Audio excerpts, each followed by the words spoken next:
Welcome to tonight's Conversations with Great Minds with Dr. Ellen Littman and Sari Solden. Dr. Ellen Littman is a clinical psychologist in private practice in New York, an international speaker, and has been involved with the spectrum of attentional disorders for over 25 years.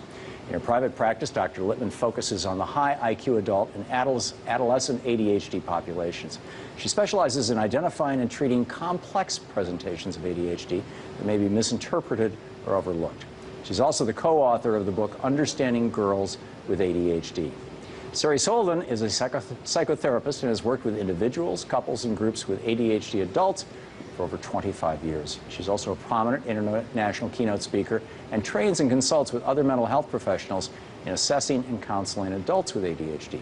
Sari is also the author of the books Journeys Through Adulthood, Discovering a New Sense of Identity and Meaning with Attention Deficit Disorder, and the book Women with Attention Deficit Disorder, which is also now available in Spanish and all digital formats. Dr. Ellen Littman, Sari Solden. Hi, Tom. Great to have you with us. I've known you both for a long, long time. 20 years. Yeah, and so just reveal this to our audience. And as such, both of you have absolutely fascinating personal stories that brought you to this. And I'm to the extent that you might want to talk about it, or what you're doing, what you're up to. Sari, can I start with you? Well, yeah, I was searching for what was different about me my whole life, basically. And right around the time I met you, I was working at a counseling agency for they had a special program for adults with learning disabilities, and I started seeing a lot of people, and it was right around the early 90s when I started to understand that maybe there was something with attention also. Why I wrote my book, and what was so interesting for me personally and professionally, was that the women all told the same story, that no matter if they had the same organizational or attentional problems as the men, the women had such shame and pain about not being able to meet those cultural gender role expectations. And that's really what propelled me to write that book and to focus on that for the last 25 years. And in the process, I did get diagnosed and did get helped through medication to stay awake. You know, we talk about the stereotype, you know, little boy, hyperactive, acting out, but millions of women are not understood and not helped because they can barely even stay awake.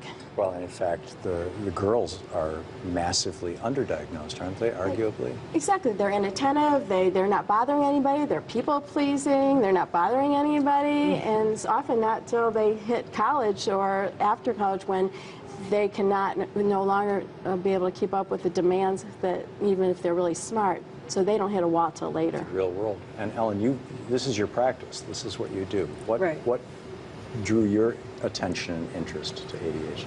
Well, my specialty is in girls and women. I was originally looking into situations that would explain my son's behavior, who had a very high IQ, but also had trouble sitting still, started attending conferences, argued with a presenter who said that girls were ADD wannabes, because I had seen, because I had seen lots of girls that do not present like boys, but the diagnostic criteria based on young boys, young hyperactive boys. So our criteria ended up being about hyperactivity, and so girls who are not hyperactive and more inattentive were being missed. And now I think that what they're finding is that for adults, it's one-to-one, male to female. So it's not yet one-to-one with girls. Ideally, it will be when we get even better at diagnosing. And we've come a long way from the 70s and the hyperkinetic syndrome and Ben Feingold, and it's all, you know, red dye number 69 or something. Right. Whatever. So let's actually start with some definitions. I probably should have started there to begin with. Ellen, what is ADHD? Okay. Well, we know definitively now that it's a neurobiological disorder. It's a difference in brain wiring. I don't call it a disorder. I think it's a horrible name that it has, because it's just a difference, and people self-regulate in a different way. They respond to stimuli in the environment in a different way. And it's on a continuum, and everyone has some of those symptoms, and when it gets in your way, then it's a problem, and then maybe you seek help.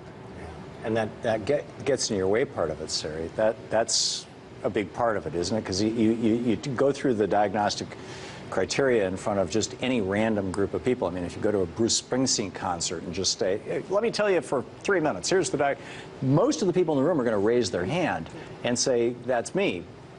But they're not necessarily having problems. Right, and that's why it's so easily dismissed, because everybody loses their keys and everybody understands this, but it's the degree, it's the severity, it's the chronicity with this, and it's getting in the way. Obviously, like you've always talked about, finding the right environment and finding a good fit is what you want to do. And I tell everybody, whether you take medication or not, the point is to make it easier for you to be who you are, to embrace all of who you are, to accept your differences. So I think it's a false, thing, gift, blessing, medication, not. If you're suffering internally, a lot of adults just are suffering. It's difficult to live with, for some people, with the severe pulls and pushes and not being able to manifest who they are, to the severe pain of underachievement. So treatment is really not about getting over who you are, conforming. It's about understanding we all have differences and how can we help you find a life that works for you, basically. Yeah. That's how we view it now. Well, and this medication, non-medication thing, back in 1980 or I guess it was 79, Feingold published his book, Why Your Child is Hyperactive, and he asserted that it was just food additives, period. Mm-hmm. And, Louise and I were running a community for abused kids at that time, and we had 38 kids. We put them on the Feingold diet. One of them responded, and that kid had really bad psoriasis. And Feingold was a dermatologist, so he was dealing with a population that was dermatologically challenged. So yeah, some kids actually, but it was such a minority. And some kids respond really well to medication, others don't. Some kids, and same with adults. What's the current state of thinking? I'm curious from both of you. What's the current state of thinking on the evolution of medications? We've gone from just the old, arguably it was Benzedrine in the 50s, to where we are now. Ellen, you want to start? They haven't gone too much further. They've refined those things, but there's basically Ritalin-based drugs, and there's dexedrine-based drugs, which is, Benzedrine was sort of related to that. And there's stimulants, and I would be lying if I didn't say that the research does say that it works, and that any intervention is more successful if you're also using medication. But that being said, at least half the people in my practice choose not to use medication. There's so many other interventions. The more psychoeducation that you have, the more that you understand how your brain works and the neurotransmitters that you're trying to balance. There are so many ways that stimulation can be used to actually not just treat it, but actually where you will thrive. And so I lean towards going with a strengths and weaknesses profile, and there's a lot of ways to find a good fit between someone and their universe without medication. These stimulant drugs primarily kick up dopamine. This is the neurotransmitter associated with everything from cocaine to caffeine, frankly, that spectrum of stimulant drugs. There are other things that'll kick up dopamine. Being happy kicks up dopamine, being excited, being enthusiastic, being frightened. I mean, there's drinking caffeine. Is this the situational stuff?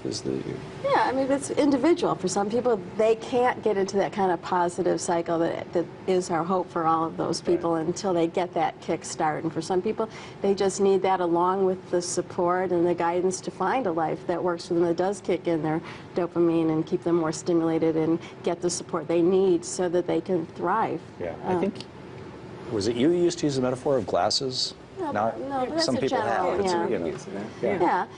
But I mean, it's a pretty difficult situation to live with internally. Working with adults. You take the drugs, you've got your glasses on, you can see better. Exactly, but then you can see where you want to go, and you can see what you need. And for some people, their brain is just too sleepy, or just too, something. Just like I see it like antidepressants. Really, some people are going to need to be on that for a long time. Some people, don't need it forever, but it's just one part of the puzzle, but it's often necessary but not sufficient, obviously. So, situationally, do you deal differently with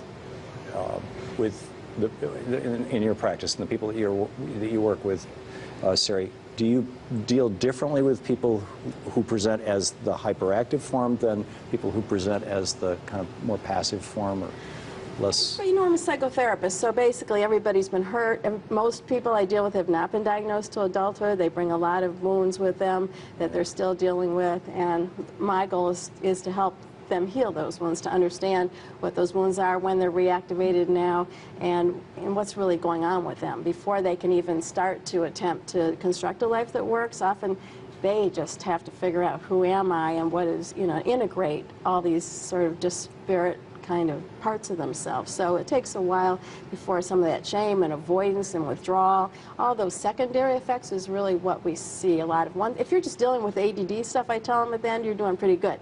It's usually that adults by this time have accumulated so many confused sense of who they are and you know, what they're good at. Oh, I remember my second grade teacher going off on me. I mean, you know, it's like all of us carry that stuff.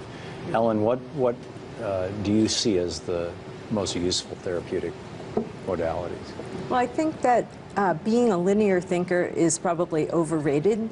And, you know, so I think that the idea of, in these medications, helping you be more normal is not necessarily the goal. I mean, I don't have to tell you that there's, you know, we need hunters in the world as much as we need farmers in the world. So it's more about reframing the way you see yourself. I mean, people see themselves with a lot of shame and say, make me normal. And that's not at all the goal. The goal is like, this is the way you do it, and it's not the way other people do it, but is that okay? Is that acceptable? It is acceptable. The only thing that really works is what works for you.